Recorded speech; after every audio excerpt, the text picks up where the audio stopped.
update lang kita board sa itong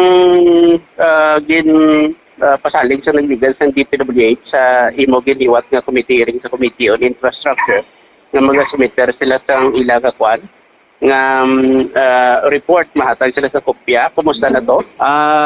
Right now, maayong hapon Bert, no? Sa subong nga tion, wala pa ako na may nabaton nga official ng communication halin sa ila. Pero sa pagkahibalo ko, may ara ng nga rekomendasyon ang ilang ginkuha nga third party consultant. So nagabase lang kita sa mga impormasyon na nabato nato kung may mga kilala man kita sa DPWH, pero siguro base on its way na base email naman nila. Pero importante nga during sa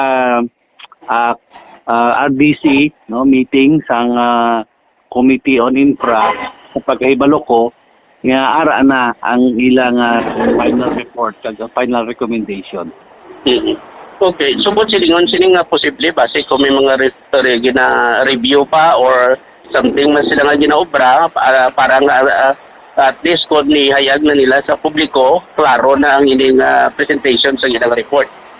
Yes, amo ina kag sa pagkahibalo ko madamo silang gin-consider nga mga posible nga idugang nila dira. So subong sa pagkahibalo ko ginatanaw na guro nila kung paano ang mga sistema, ang procedure.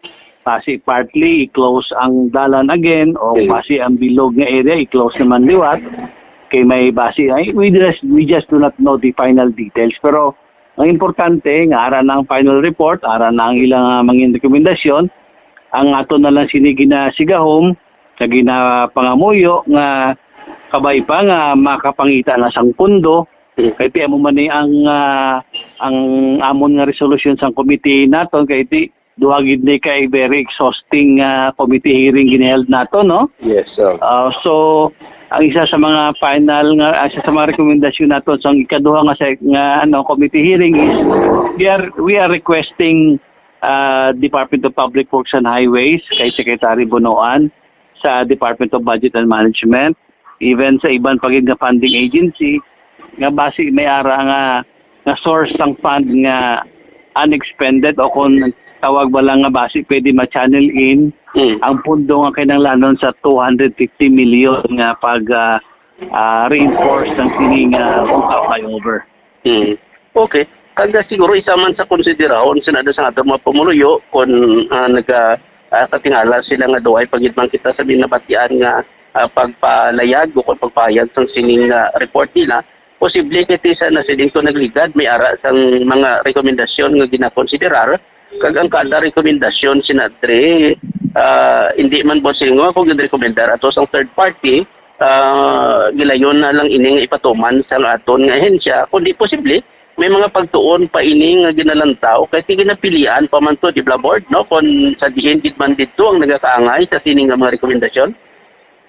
Osto ina Bert. So sa pagkaibalota mo na may 3 or 4 ka rekomendasyon kag pilian ini sang Department of Public Works and Highways ang ilang mga mga experts nila kag siyempre ang pamunuan kag lantawon nila kung ano gid ang nagakabagay kag kaigo. Ikaduha, kung may napili na sila Bert, ang paggamit ang pundo naman nga pagagamiton din ini makuha kag in kaso may ara na nga pundo makita nga para dira, siyempre it will go another process ng bidding. Yes.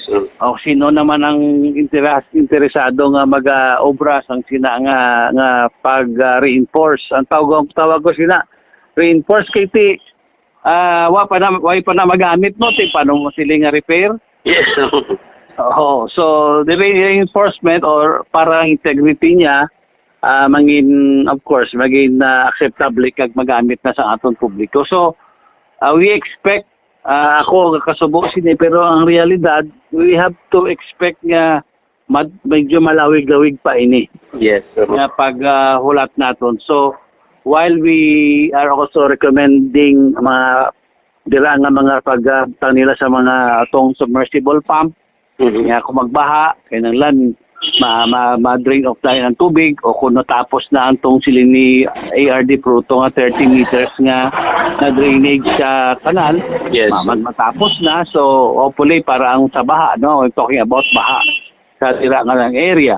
And then, gentle reminder lang, as I request mo naton kay Mayor Jerry Treñas, kay Mayor Luigi Goriseta nga tugangan sang mga ating traffic aid, no, to help facilitate ang inandang area nga panawagan man kita sa aton nga mga kautulan ng mga drivers ang dira bala ang ibang tani hindi na kamuda magpundo sa may Christ the King. Yes. Dito gid kamo taning sa sulod sa terminal para dito ang pasahero magsakay kag hindi kamo mag-unload kag load dira kay nagadugang sa traffic. Yes. And then ang request naton sa both city and provincial directors naton sa PNP nga butangan gid sang police ang area para just in case may mga bungguanay sa gidanay hindi na madugayan ang paghulat pa sa pulis para magplastar o mag-ariglar sa both sides kundi dira na lang dayon immediately masulbar kag para hindi mag-traffic ang area pagin. Okay. So amo na ang aton nga mga rekomendasyon.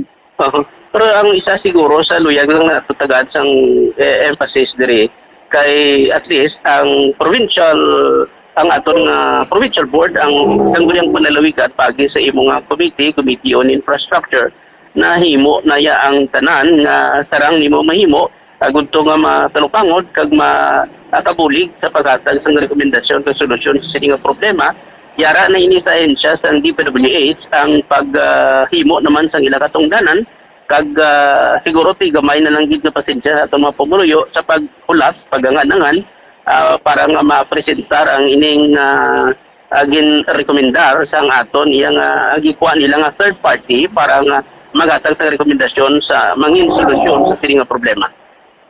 Gusto man ni Bert, gusto gid ni Bert kiti. We have already exhausted all efforts within the power and obligation kag duties and responsibilities namon bilang board members sang sangguniang panlalawigan na ginapangunahan ni Vice Gov Tingting garin nga tanan nga posibleng ginhimo na naton para makabulig no sa ina nga concern dira sa Hungka flyover. And not only the Hungka flyover, but we also included in the committee report sa recommendation namo hasta ang Aganan flyover. Yes, sir. Nga lantawol man ini kag excuse me kag we have elevated this concern for a inquiry both of the lower house and the Senate